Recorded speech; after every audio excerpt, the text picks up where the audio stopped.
SIR क्या इसलिए हो रहा है कि मुसलमानों का वो नाम काट दिया जाए? उनकी पीठ पे हाथ रख के कहा, अरे जाओ, कोई आए पुलिस वाला तो बता देना मैंने भेजा है। बुलडोजर पूरे एक मोहल्ले को खत्म कर देता है, लेकिन जब वही दूसरे मोहल्ले पे चलने की बात आती है तो बुलडोजर का वोट डल रहा है। वो पूछा कि तुम्हारी चाची वोट डाल गई, तो उसने लिस्ट पलटी और कहा हाँ डाल गई। बोला अरे अब फिर 5 साल इंतजार करना पड़ेगा। घर पे क्यों मिलो? तो बोले नहीं, वो हर चुनाव में आती है, वोट डालती है, मर तो 20 साल पहले तारों के नीचे से आए हैं और वो गड्ढा खोद करके आए हैं, लेकिन परमिशन लेके आए हैं। लेकिन परमिशन लेकर के आए। परमिशन किसके लिए परमिशन ली है? ममता बनर्जी की परमिशन ली है, अखिलेश यादव की परमिशन ली है, लालू प्रसाद यादव की। This video is sponsored by Ram Ram Group of Companies, co-sponsored by Nature House and Bhaiya Ji Silver Coated Ilaichi. नमस्ते, मेरा नाम है ब्रजेश तिवारी और आपका एक बार फिर से स्वागत है बतकही चौक पे। बतकही चौक पे बतौर मेहमान आज हमारे साथ अमिल शमसी जी हैं। आप उत्तर प्रदेश अल्पसंख्यक मोर्चा के प्रदेश उपाध्यक्ष हैं। आपको बुलाना इसलिए जरूरी था इस बार क्योंकि एसआईआर हो रहा है, बांग्लादेश घुसपैठियों पे बात हो रही है जिसे हम रोहिंग्या कहते हैं, नगर निगम के छापे चल रहे हैं, इसी में बांग्लादेश में हिंदुओं पे अत्याचार हो रहा है और यहाँ के जो अल्पसंख्यक हैं वो कहते हैं कि भाई जो सरकार है वो हमारी विरोधी है, आप उनका प्रतिनिधित्व करते हैं इसलिए सबसे बेहतर आप हैं। सवाल 3-4 हो गए हैं, एक एक करके बात करते हैं। एसआईआर क्या इसलिए हो रहा है कि मुसलमानों का वो नाम काट दिया जाए? देखिए, एसआईआर जो है वो वोटर लिस्ट का एक शुद्धिकरण है। वोटर लिस्ट का शुद्धिकरण स्वस्थ लोकतंत्र के लिए जरूरी है। ठीक है। अगर वोटर लिस्ट में फर्जी वोट है, या बहुत सारे आपने देखा होगा, मैंने कई बार बहुत मजाकिया वीडियोस चलते हैं उसमें इलेक्शन के टाइम पर कि एक चाचा गए बूथ पर वोट डालने के लिए और उन्होंने देखा कि साहब वोट डल रहा है। वो पूछा कि तुम्हारी चाची वोट डाल गई, तो उसने लिस्ट पलटी और कहा हाँ डाल गई। बोला अरे अब फिर 5 साल इंतजार करना पड़ेगा। तो हर साल हाँ, हर चुनाव घर पे क्यों मिलो? तो बोले नहीं, वो हर चुनाव में आती है, वोट डालती है, मर तो 20 साल पहले चुकी है। तो ये जो चाची का वोट था, इस वोट को हटने की आवश्यकता है। इसके अलावा बहुत सारे ऐसे वोट लोग हैं जो पलायन कर गए, चले गए हैं। बेटियां हैं शादी करके चली गई, उन ससुराल में वहां पे दूसरा वोट बना लिया, वोटर लिस्ट में अभी भी नाम है। उसके अलावा बहुत सारे ऐसे वोट हैं कि जिनको हमारे देश के सो कॉल्ड सेक्युलर दलों ने अपने फायदे के लिए यहाँ वोटर बनाया है, जो नागरिक तक नहीं है देश के।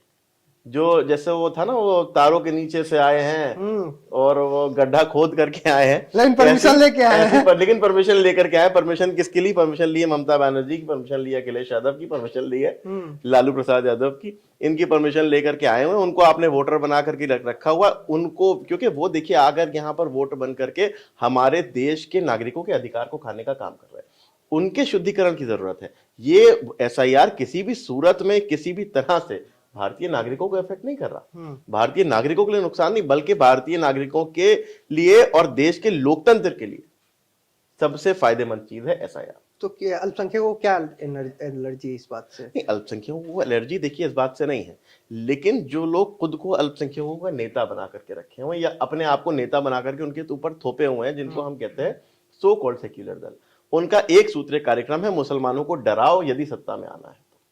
वो डरा चुके सिटीजन अमेंडमेंट एक्ट के नाम से। कहा कि सिटीजन अमेंडमेंट एक्ट आ गया तो तुम्हें जो है अपने दादाजी के कागज दिखाने पड़ेंगे। मुसलमान कह रहे हैं साहब दादा के कागज तो बकरी खा गई, बकरी को हम खा गए, ऐसा करके चला ना। फिर उसके बाद उन्होंने वक्फ अमेंडमेंट एक्ट के नाम पे मुसलमानों को बरगलाने की बात की। उसके बाद जो है उन्होंने एनआरसी के नाम पे डराने की बात की। इस तरह से टोटल इनका एक प्रोपेगेंडा ये रहा कि मुसलमानों को डराओ, मुसलमानों को डरा करके उनको एकजुट बना करके अपना वोट बैंक बना करके रखो और उनका फायदा उठाओ। उनसे जो है वो, क्योंकि अब सत्ता में तो आना नहीं है, वैकेंसी सभी प्रदेशों में तथाकथित सेक्युलर दलों की खत्म हो चुकी है और आज नहीं तो कल सबको छोड़ना पड़ेगा, क्योंकि अब देश की जनता जागरूक है, मुसलमान भी जागरूक है। अगर ना जागरूक होता तो वक्फ अमेंडमेंट एक्ट में एड़ी से चोटी तक का जोर लगा लिया, लेकिन मुसलमानों को बहका नहीं पाए, भड़का नहीं पाए। लेकिन उनको डराने का काम विपक्ष पार्टियां करती हैं, लेकिन कुछ काम सत्ता द्वारा ऐसा किया जाता है कि वो डर भी जाते हैं। बुलडोजर पूरे एक मोहल्ले को खत्म कर देता है, लेकिन जब वही दूसरे मोहल्ले पे चलने की बात आती है तो बुलडोजर का फ्यूल नहीं कम हो जाता है, खत्म हो जाता है। ऐसा नहीं है, बल्कि आप देखिए जहां पर बात हुई, कहा गया कि साहब जो है वो एक अवैध मदरसे को तोड़ा गया तो अवैध हिंदू कॉलेजेस भी तोड़े गए। कार्रवाई जो होती है वो इलीगल चीजों पर होती है। हाँ, वो एक अलग बात है कि आपका वोट पाने के लिए, आपको जो है अपना वोट बैंक बना करके रखने के लिए, आपको अपने आप को आपकी गुड बुक में रखने के लिए आप उस समय की तत्कालीन सरकारों ने बहुत जगहों पे आंखें मूंद करके रखी। मैं बात करूं जो कुरैशी समाज, अल्पसंख्यकों में, जो पसमानदा मुसलमानों में कुरैशी समाज होता है, जिनको कहा जाता है जो बूचर्स होते हैं, कसाई जो होते हैं, इनको गोश्त फरोख्त करने का एक लाइसेंस चाहिए होता है। समाजवादी पार्टी की सरकार 2012 से लेकर के 2017 के बीच में उत्तर प्रदेश में रही। इनके लाइसेंस खत्म हो चुके थे 2015 में। आजम खान साहब जो है वो नगर विकास मंत्री थे, उसके सरबराह थे, और उत्तर प्रदेश के लगभग मुख्यमंत्री थे। मुख्यमंत्री से एक आध स्टेप ऊपर ही मान लो। तो उनके पास जब ये समाज के लोग गए तो उन्होंने उनकी पीठ पे हाथ रख के कहा, अरे जाओ, कोई आए पुलिस वाला तो बता देना मैंने भेजा है।